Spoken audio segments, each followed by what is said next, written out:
What's going on, you guys? It's Keenan Briggs with Leaving My Bliss. Thanks for your comments. I hadn't posted on this YouTube channel for a while, and your comments pretty much inspired me to come back and talk about my experience, and hopefully I can enlighten you guys with some new ideas, and we can all become more aware and just enjoy this experience that we're having.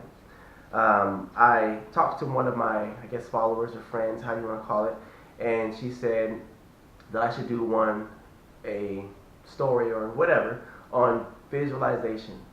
So I said, okay, and I've read a few books now, so I kind of feel like I know a little bit to explain, and hopefully just enough to get you guys to go on your own path and find your own stories through visualization and success. So, 2010, I kept reading, this book, and it kept saying, visualize yourself every day. Visualize yourself doing whatever that you're going to be doing. So I did.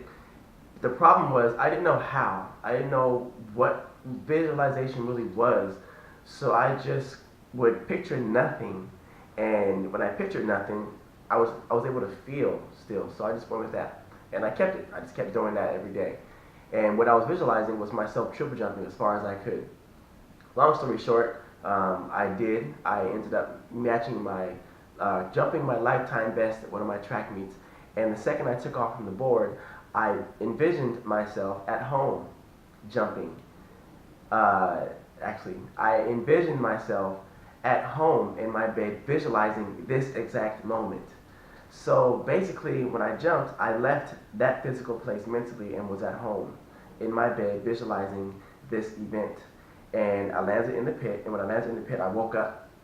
And when I woke up, I was in the pit, and it was just exciting to go through the experience. And all of a sudden, I realized that that visualization that I felt came true, and it was there. So then, I just really got excited about this visualization process. And the part that's been kind of weird is like, you're visualizing yourself in your dream car or in your dream home, and you're walking around, and you can feel every sense. Like, you can touch it, you can taste it, you can feel it, you can hear it, you can smell the smell of your new home, the paint, whatever it is, but you're not there. And so I had this battle with the right now. Anyway, this has been my process to understanding, this physical experience and this other realm, and how to connect the two, and how to live in this other realm and completely detach your physical senses. All right, so the first thing I bought was creative visualization. Can you see that? All right. I'm not going to try to pronounce the name, but she wrote this book, and I didn't read it. I read the first, maybe a couple chapters. I don't know. For some reason, I just didn't finish reading it. All right? But that was that. And it's really, really simple. What I do like about what I read so far was it kind of just explains the basics, of visualize. Here's some ideas you should use. And it's pretty good. I'm going to go back and finish it. I don't know why I haven't finished it yet. Just, that's what I'm ADD when I read books too. All right, so then I picked up this book, Visualization, Mastering or Directing the Movies of Your Mind. This was good. I first read it, and the first couple chapters are boring. I don't know why, but I think I figured it out. It's because when you read these books, they are a standalone book, meaning they're trying to teach you everything and then get to their point. And the getting to everything is in every book. So sometimes I want the book to kind of hop in to my level of awareness and just already know what I'm thinking and get to the point. I'm a guy, sorry. But I ended up putting the book down again, ADD, right? And then I picked it up later on, probably a month later, and I just forced myself to read it because the other books I was reading kept telling me you need to visualize and be creative. And I was like, doesn't that say that in this first other book I was looking at? Anyway, so then I finished reading this book, and it got really good because it really breaks down chapter by chapter how to visualize regret and get through regret, how to solve problems if you have health issues. It really gets into detail. It talks about love, friendship, and sex. It talks about just your problems, how to do it. It even breaks down a step by step. How do I say it? Step by step guided meditation. You can A, read it to yourself. You can B, have someone read it to you, or it even suggested recording your own self saying this, and the script is literally in here. So this book is really, really helpful for those who don't know how to visualize, don't know how to put themselves in this meditative state to calm their mind and to quiet the sounds of their mind and so on. It's really good. And I've been using some of the techniques on this because it's peaceful. And whenever you kind of forget, you just go back to this. And what this does beyond just visualizing is it kind of gives you suggestions on, if you have a problem with meeting bad men or, women that are of a certain mindset, and you keep coming across this problem, it has you walk through dates, walk through your experiences mentally, and you create it. You do what you want to do with it. It's been really exciting. One other thing is they talked about how to use this for healing. There were kids, there's a study in here where there are kids that were dealing with cancer, and the doctor asked them to draw the cancer cells, and their cancer cells dissipating. And in some cases, it went away. Some of them, obviously, it didn't work. But isn't that fun to try stuff like this? If you are looking at your bank account physically, you can close your eyes and look at it mentally, and you can see that account just accumulating and growing and growing and growing, and you see yourself depositing money, and it's long story short, what I'm trying to get at is this is one book you need to get if you're trying to improve your visualization skills. It's really good. Again, I don't know how to pronounce your name, Adele, I don't know. I gotta figure this part out. I can read, but I just don't know how to say her name right. But that's her name. You can see it. All right, and there's the title of the book. Got it? All right, the next one. This is an author that I've been reading a lot of. They say he's written 10 books. I don't believe it because I've read 10 books of his already, and there's still more. His name is Neville Goddard. All right. He is amazing.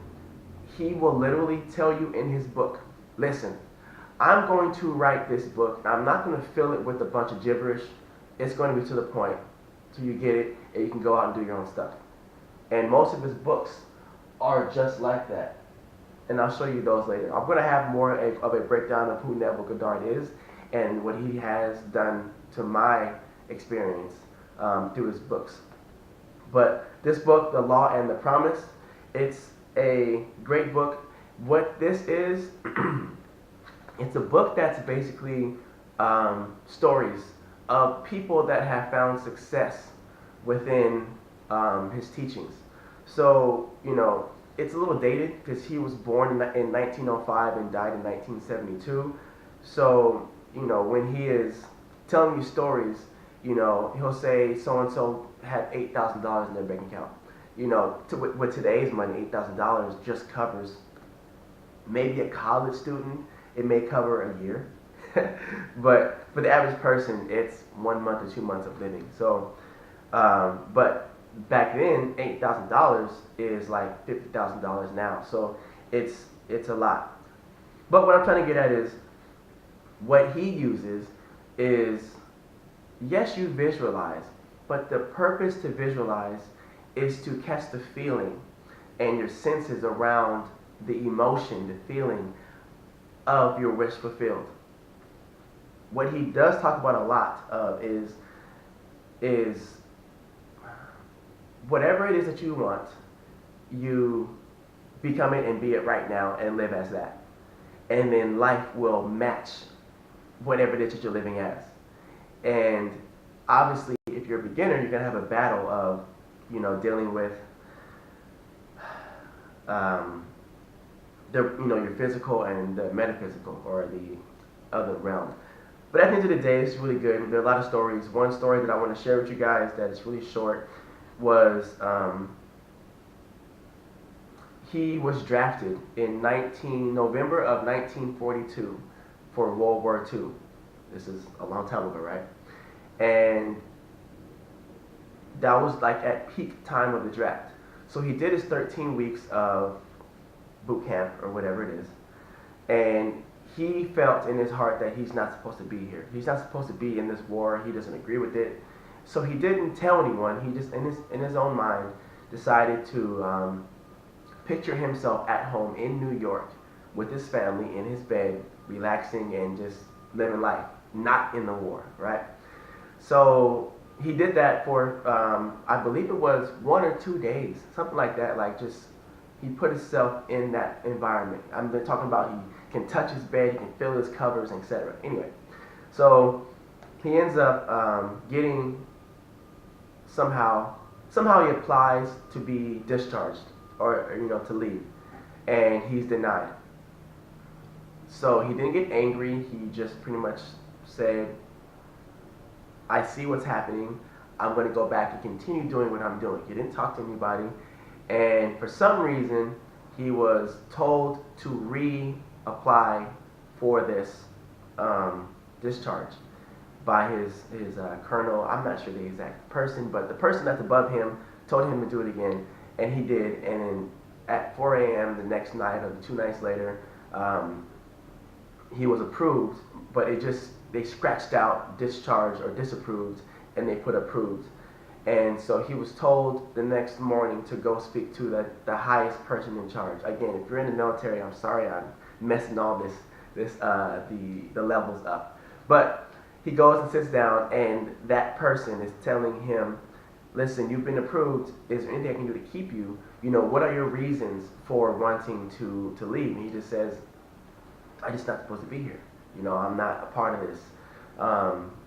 And everything that officer kept telling him to do, or suggestions, trying to get Neville Goddard to stay, didn't work. And he was honorably discharged in I believe it was April of 1943. And because of that process, he was then awarded USA American citizenship. And there's a lot more to the story. That's his own personal story, but the rest of these are about other people who were able to literally visualize their success and manifest it in detail, as in they wanted a certain person to rent out an apartment, they got that. Even the skeptics who said, you know what, I'm going to try his idea, his methods, see if it works, and it worked. Then I'm going to try to see if his methods works when I am trying to prove this to a friend, and it still works. So it's just another way to visualize. Now this one doesn't really break down how to visualize, but it talks about what to do. Now this book breaks down how to visualize, how to be really, really creative and innovative with your creative skills. And then this book is the one you kind of want to start with, maybe. Pretty simple read. But I recommend these 3 books go hand in hand with visualization, and it works. So I visualize myself daily, just being successful, and it comes true. And it's weird because I feel like I don't really live in the extremes of emotion as much anymore. So when I visualize something and it becomes a reality in my physical world, I accept it. I'm like, that's really good. Like, wow. So that's my reaction to some of the greatest things in the world.